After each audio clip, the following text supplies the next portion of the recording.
અર્ચનાબેન, થોડુંક તમારા વિશે કહેશો? તમને કેટલું વજન હતું અને શું શું પ્રોબ્લેમ હતા, અને તમે બેરિયાટ્રિક સર્જરી કરાઈ છે અમારા સેન્ટરમાં મારી જોડે? મારું 101 કિલો પહેલા વજન હતું ને મને ચાલવામાં બી તકલીફ થતી હતી, મને કે હું ભરી ફરી શકું એમ મને ઉત્સાહ નહીં આવતો હતો. BP sugar BP high blood pressure રહેતું હતું મને.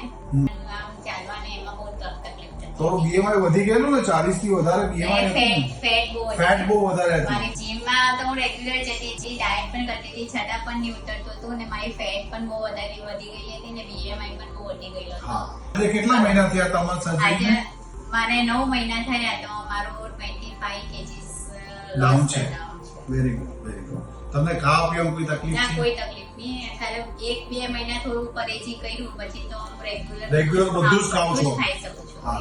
એટલે કેટલું પ્રમાણ ખવાય છે? 1-2 રોટલી જેવું ખાય? જેટલું આપણે સંતોષ થાય એટલું તો ખવાય જ છે. તો તમારા જેવા જે પણ આપણા ગૃહિણી છે, લેડીઝ, તમારા જેવા ખાસ કરીને જેવા બોર્ડર લાઈન વજન વાળા છે, જેમને ડાયટ કરીને થાક્યા છે, તો એમને તમે શું મેસેજ આપશો? હું તો એમ જ કે જો આ એક સારી સર્જરી છે, એમાં કઈ વાંધો નથી. તમે ગમે એટલું ડાયટ કરશો, આ કરશો, પણ એટલો વેઇટ લોસ પાછું આવી જવાનું છે. આ સર્જરીથી કોઈ તકલીફ નથી. તો એક સારું આમ છે કે તમે એમ લાગે કે તમે નવો જન્મ થયો છે એમ, ને તમે એટલું સારી રીતે હરી ફરી શકો ને, એમ સરસ લાગે કે ભાઈ મારી લાઈફ આખી ચેન્જ થઈ ગઈ છે. Thank you.